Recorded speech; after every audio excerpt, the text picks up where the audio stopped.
होंगे कि क्या इतना बड़ा मूवमेंट किसी नेता और नेतृत्व के संभव है।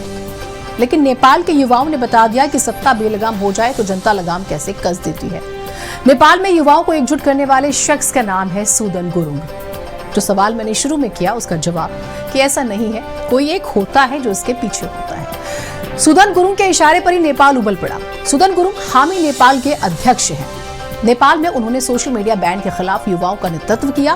वो पूरे आंदोलन का प्रमुख चेहरा बनकर रहे। सुदन गुरुङ एक सामाजिक कार्यकर्ता हैं और हामी नेपाल नामक एनजीओ के अध्यक्ष हैं। उनके संगठन का रजिस्ट्रेशन 2020 में हुआ था। ये संगठन प्राकृतिक आपदाओं में मदद, युवा सशक्तिकरण और सामाजिक बदलाव के लिए काम करता है। गुरुङ का संगठन नेपाल के युवाओं में बेहद लोकप्रिय है, इसलिए उनकी एक आवाज पर हजारों युवा सड़कों पर उतर आए। सुदन गुरुङ ने बताया कि उनका उद्देश्य सिर्फ सोशल मीडिया पर बैन को हटवाना नहीं था, बल्कि भ्रष्टाचार और सरकार की गलत नीतियों के खिलाफ लड़ाई करना था। उनके संगठन हामी नेपाल ने ही युवाओं को एकजुट किया और जोरदार प्रदर्शन शुरू कर दिया। दुनिया को बता दिया कि सरकारें युवाओं की आवाज को दबाने के लिए जिस तरह से सोशल मीडिया पर प्रतिबंध लगाती हैं, वो बर्दाश्त नहीं किया जा सकता।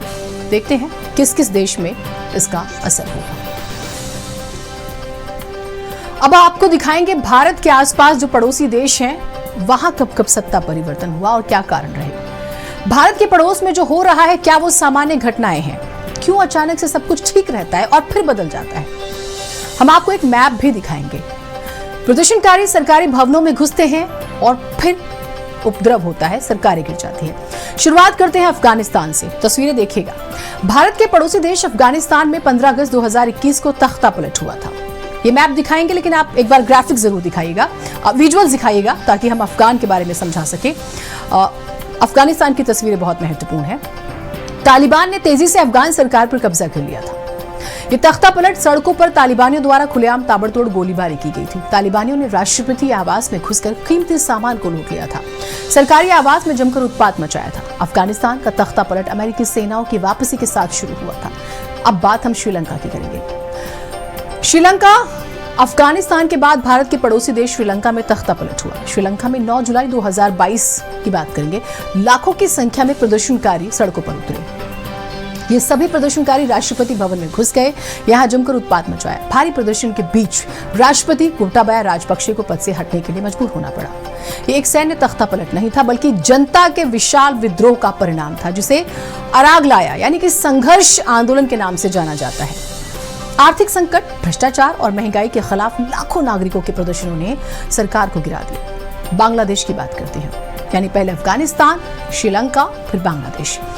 बांग्लादेश में पिछले साल ही तख्ता पलट की घटना हुई। 5 अगस्त 2024 को बांग्लादेश में छात्र नेतृत्व वाले बड़े पैमाने पर विरोध प्रदर्शनों के बीच राजनीतिक उथल पुथल मच गई।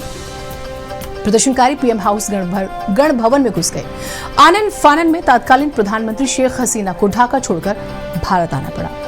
प्रदर्शनकारियों ने पीएम हाउस से कीमती सामान को लूट लिया, वहां पर जमकर उत्पात मचाया। ये तख्ता पलट बांग्लादेश के इतिहास के लिए काफी महत्वपूर्ण था, जहां एक पार्टी आवामी लीग का अस्तित्व ही खत्म कर दिया गया।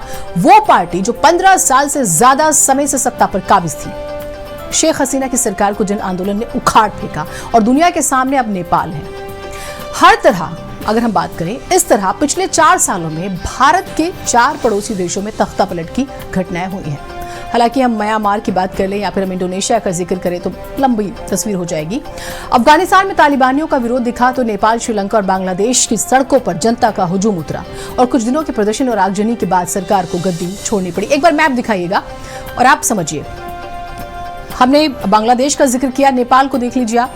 श्रीलंका की बात कर लें, जनता नाराज होती है तो नेताओं को सिर्फ पीएम हाउस नहीं, देश छोड़ना पड़ जाता है। एग्जाम्पल। चलिए अब भारत आ जाते हैं।